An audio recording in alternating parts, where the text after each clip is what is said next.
My husband cheated on me and tried to leave me with nothing. Heartbroken, I was about to jump into the river when the baby in my belly suddenly spoke. Mom, don't do it. I've been reborn. In my past life, my scumbag father kicked us out for his mistress and then won an $11 million lottery. I was even more desperate and about to let go when the voice spoke again. I know the winning lottery numbers. We can take them. Please don't die. More importantly, my scumbag father's hidden money is in the bedroom ceiling. Take it first, then divorce him. My legs stopped shaking and I finally calmed down. When I got home, I borrowed a ladder and started tearing open the ceiling. Since I had run back in tears, the housekeeper didn't dare stop me. I locked the bedroom door, set up the ladder, and took off my shoes. I glanced at my slightly rounded belly. Son, are you sure it's here? Your dad will be back soon. If we tear down the wrong spot, we'll lose our chance. A childish yet cocky voice came from my belly. Mom, trust me. In my past life, that scumbag dad hid his gold bars here. Third panel from the left. Push hard. I took a deep breath and climbed the ladder. My hands were shaking. Not from fear, but from excitement. Scott froze all my cards to force me into a divorce. He called it letting me calm down, but in truth, he was cutting off my money to make me submit. He wanted me to leave with nothing? Dream on. I shoved the patterned ceiling panel open. Dust fell and blurred my vision, but I didn't wipe my eyes. I had already touched the heavy black cloth bag. It was so heavy that I nearly fell off the ladder while pulling it out. Be careful, Mom. If you fall, we'll both die.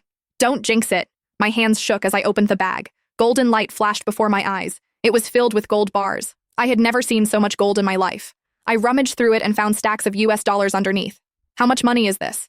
About $5 million. That scumbag dad secretly siphoned it from the company behind his partner's backs. It was meant as startup money for him and his mistress to enjoy life overseas. In your past life, you jumped into the river and let them get away. They used this money to go abroad, get credentials, and return as famous entrepreneurs, completely forgetting you.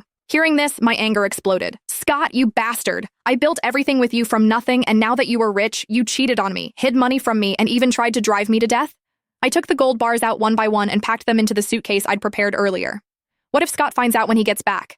I stared at the dark opening, worried. If he found out, I might not even make it out of this house, let alone get a divorce.